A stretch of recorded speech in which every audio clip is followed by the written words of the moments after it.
Good morning po. So ayun po, kakagising ko lang po ngayong araw. Time check muna po tayo. 10:38 na po ng tanghali. Nasulit ko naman po yung tulog ko tuwing day off. Kaya at least po medyo nakabawi-bawi tayo sa tulog. Dahil po tuwing may pasok sa work, maaga tayo nagigising. Update lang muna po tayo sa halaman guys. Ito po yung nangyari, bad news po. Ito pong lettuce natin tinangay po ng pusa. Tapos ito rin po medyo natumba guys. Pinagtripan po ng mga pusa. So ang gagawin ko, uulitin ko lang po ulit magtanim. Ayun po, diligan na lang muna natin. Para hindi po mamatay yung natin, halaman. Ito po hindi na matitiligan yan guys. Sirang-siraan na po yan.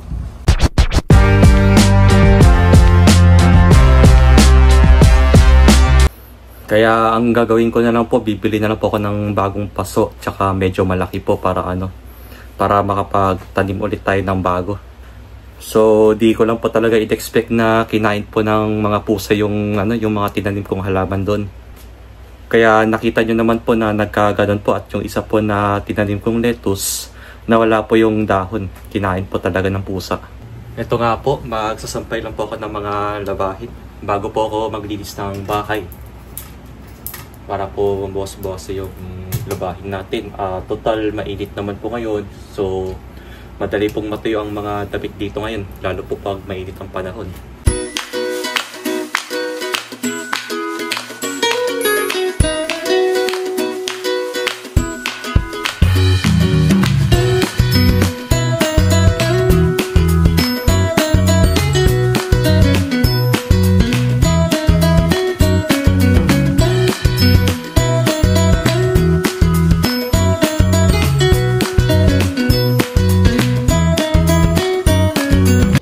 Ngayon po, nakagayak na ako guys.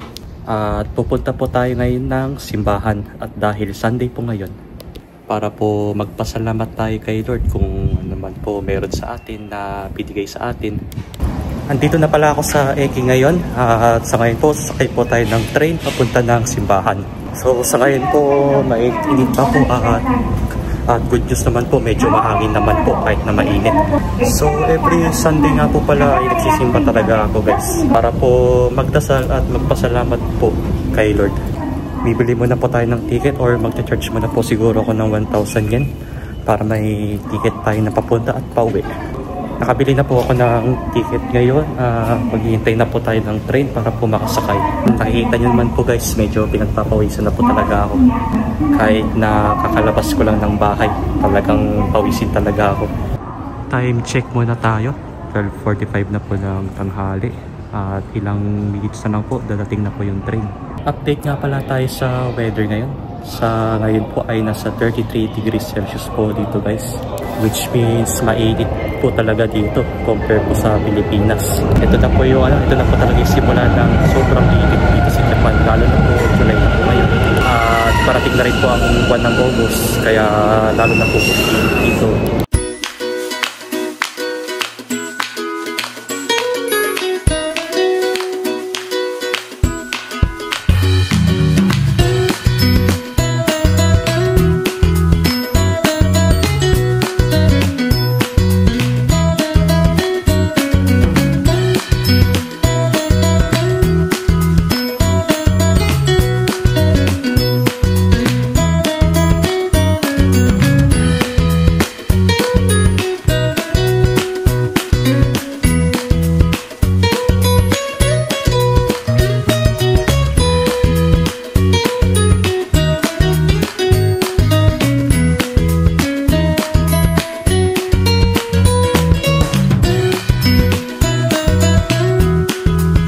Nakababa na po ako ng train at sa ngayon po maglalakad na muna ako papunta na ang simbahan. Bale medyo maaraw po dito ngayon at hindi ako nakapagdala ng payong kahit na sobrang init po.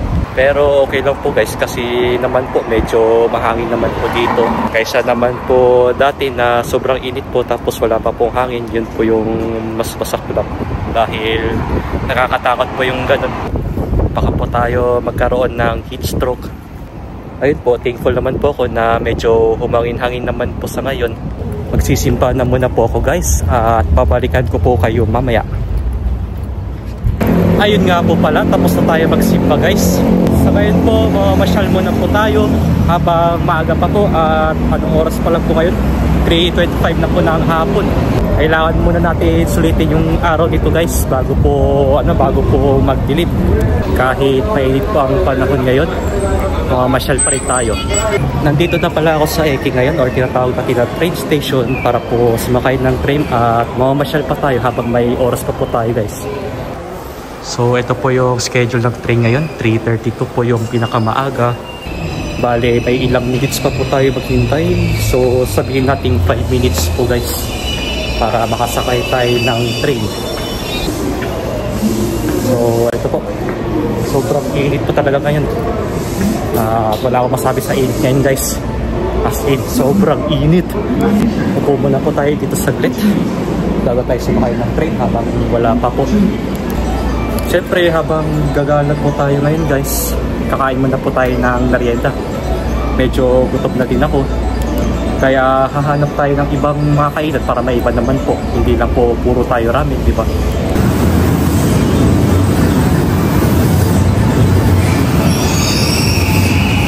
Itulit ako sa Eki guys. So bali magta-transfer lang po ako ng train. At ang kagandahan po dito ngayon, nag-i-install na po sila ng platform gates para po sa kaligtasan natin dito. Kasi meron pong ibang mga tao dito na nahuhulog po dahil po sa mga kalasingan din nila minsan. Kaya ito po yung kagandahan guys pag may mga platform gates tayo dito na naka-display dito sa mga train station. Tsaka yung platform gates na dito automatic na po siya. Kaya pag may train po na hihinto dito, kusa po siyang magbubukas. Kaya ito po yung mas maganda dito sa Eki ngayon na magkaroon ng platform gates.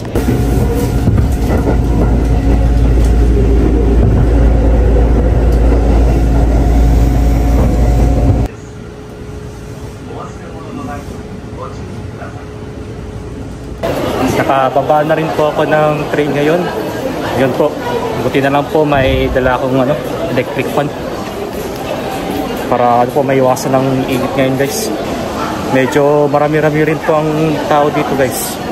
Talagang bagsahan na naman po dito.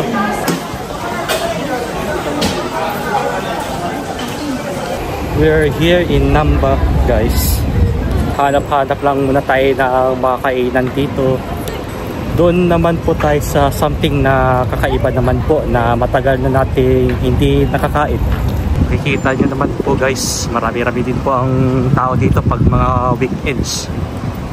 Kahit saan po tayo magpunta dito sa Japan, ang dami po mga nagdadagsaan. Medyo nagugutom na rin ako, kaya kailangan na natin kumain muna ng merienda bago po tayo mamasyal. Anyways, dito nga pala ako sa may Totombori. Yan po itsura ng Totombori dito. Ito po yung arko ng Totombori. Maganda po dito pag gabi. Makikita nyo po yung pailaw dito. Kaya hindi po medyo kita dito dahil po sobrang araw. Tapos dito naman po yung Don Quixote. Sobrang taas po yan, hanggang 9th floor po yan guys. Meron pa pong dyan na kainan na yakiniko na tabihoday or eat all you can po. Dyan po yan sa pinakataas. Tamang lakad lang muna po tayo dito sa may streets ng Namba. Ito po yan sa may Totombori. So ito lang po yung itsura ng streets nila dito. Meron pong kalapati. Ito lang po kasimple guys. At dito po may ginagawang na building. Hindi pa po medyo kakasimula lang po nila dito. At dito naman po puro mga restaurant na makikita nyo dito. Meron pong ramenan dito. Gusto nyo kumain ng ramen or sa mga ramen lover na katulad ko, meron din po dito. Tabi-tabi po ng mga restaurant ito guys. Ito naman po, ito yung hotel. Kakaibang hotel to guys. Ngayon ko lang ulit nakita to. Medyo napaganda. At ngayon lang ulit kasi ako nakadaan dito.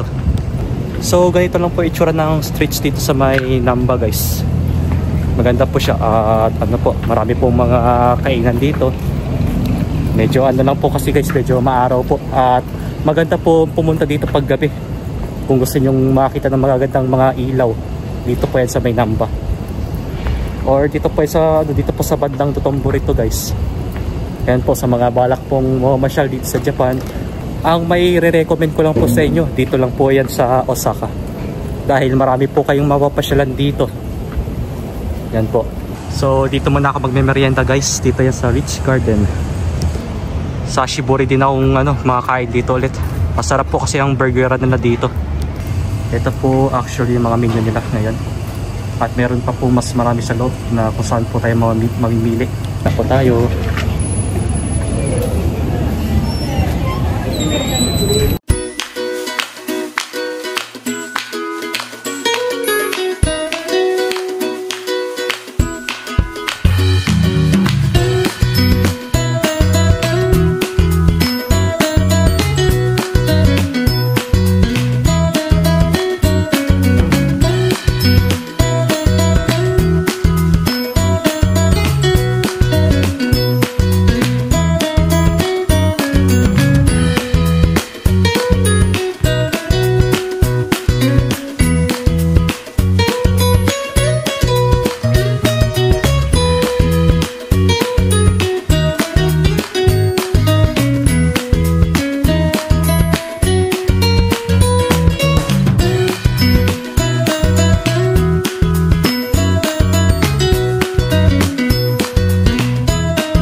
Sa wakas, tapos na rin ako magmerienda guys. Sobrang sarap po ng burger nila kanina sa may Rich Garden.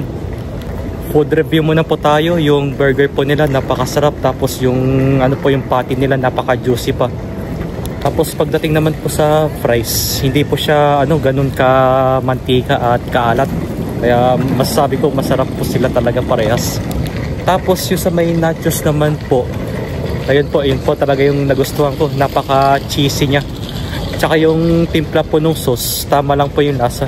Hindi po siya gaano kaalat. Tsaka ang kagandahan pa doon, medyo maanghang po yung sauce nila. Yung kumbaga tawag po nun is yung salsa na sauce.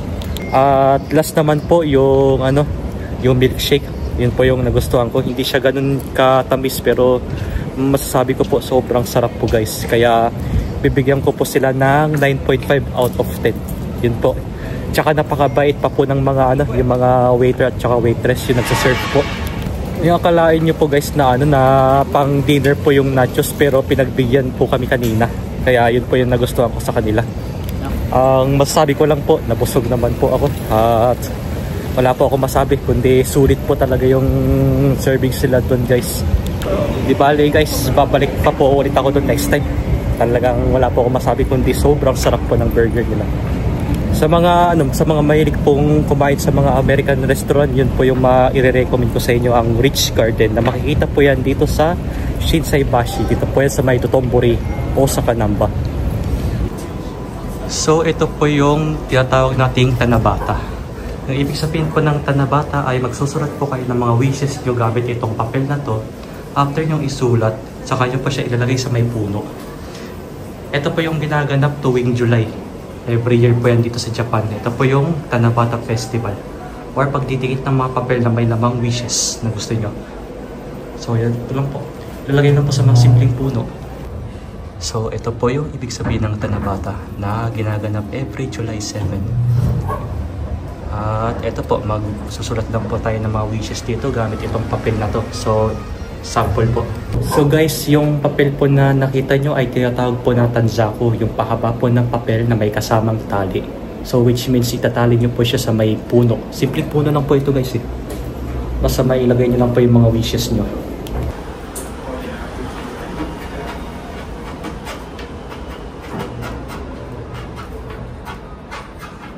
Stop it already. So ito po yung mga sinulat kong wishes. So ang gagawin po natin, ilalagay lang po natin dito sa may puno at itatali lang po natin. So kahit saan naman po ito guys. So dito tayo tali sa may pangkay.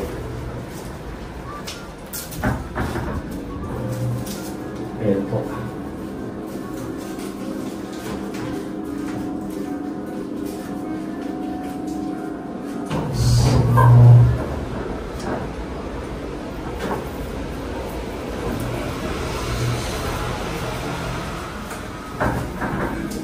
Stop mo rin.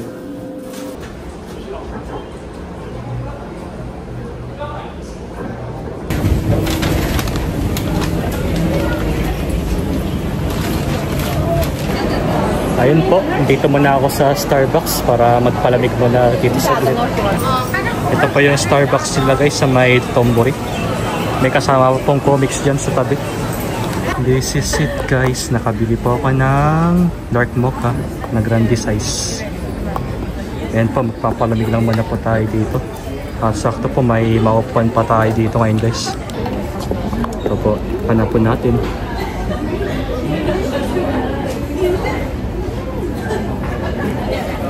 Sarap guys.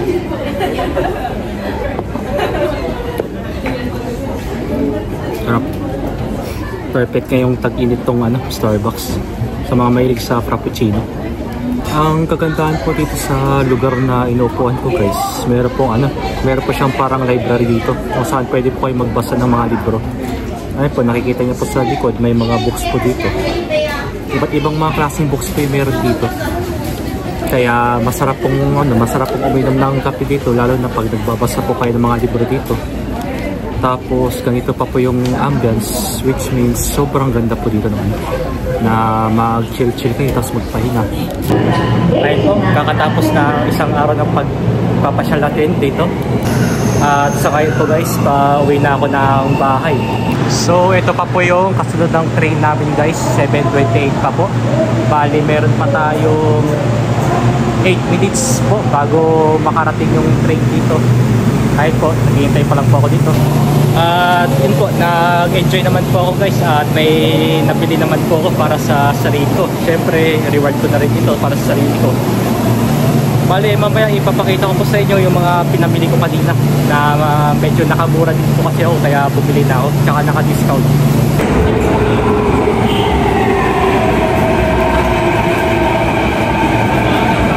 Nakauwi na pala ako ngayon sa bahay guys at ayun po, nasulit naman po yung isang araw na pamamasyal natin. Bukod nga po sa pamamasyal na ginawa ko kanina, dumaan na rin po ako sa Zara para bumili ng mga ng ibang damit. Tsaka nung dumaan po ako sa shop nila kanina, ang dami pong mga nakasale kaya pumasok na po agad ako doon at nakapamili na rin ng mga damit. Ito nga po pala yung binili ko guys. Bumili ako ng pabango sa Zara. Ito po yung price niya, 2,990 yen. Medyo mura na po ito sa ganitong halaga guys. Yung binili ko po ito, Sol. Nung inamoy ko siya sa tester kanina, mabango po siya. Ang maganda po dito pag sa summer gagamitin niyo to. Kasi po yung mga binibenta nilang pabango doon, every seasonal. Kaya may autumn po, winter, tapos summer. Kaya ito po yung nagustuhan kong pabango. Nung inamoy ko po siya, sobrang bango po niya. Tapos bumili rin po ako ng parang polo na long sleeves. Actually guys, po ito, gagamitin ko ito pag winter na or umpisa na po ng taglamig. Ang nagustuhan ko po dito guys, kaya nabili ko kaagad siya. Tingnan nyo naman po yung presyo, sobrang bagsak presyo po siya kaya naka-discount po ako ng malaki. Nung unang price po ay nasa 10,990 yen, pero sa ngayon po nabili ko lang po siya ng 3,990 yen. Wow! Kaya ano po, halos nasa 60 to 70% po yung ibinaba. Kaya hindi na ako nag-atubili, binili ko na agad tong damit na to. At magagamit ko naman siya pag simula na ng taglamig sa October. Kaysa naman po guys na bibili pa po ako sa mismong buwan ng taglamig na, kaya mas makakamahal po ako nun. Kaya mas okay na po yung bumili na po ako ng maaga habang nagbabagsak pa po sila ng presyo. Ang karamihan po kasi sa Zara guys, yung mga naka-sale po doon, more on pang mga taglamig na damit. Kaya habang habang wala pa pong autumn at saka winter, bumili na po agad kayo habang mura pa po at bagsak presyo pa po ngayon. Ayun po guys, ang gagawin ko po ngayon, magluluto na po ako ng babaunin ko po para bukas, para may baon tayo pag sa trabaho. At meron nga po pala akong pork chop na binili nung last, kaya ang gagawin ko po dito sa pork chop na to, gagawin ko po siyang pork tonkatsu. Since meron naman po akong breadcrumbs dito at saka may natitira pa po akong harina doon, yun na lang po yung gagawin ko para para medyo makatipid-tipid po tayo sa ingredients. At magamit pa po natin yung iba na nagamit na para maubos na po, kaysa naman bibili pa po tayo ng bago habang meron pa namang natitira. Ayun po guys, magluluto na muna ako bago tayo magpahinga muna.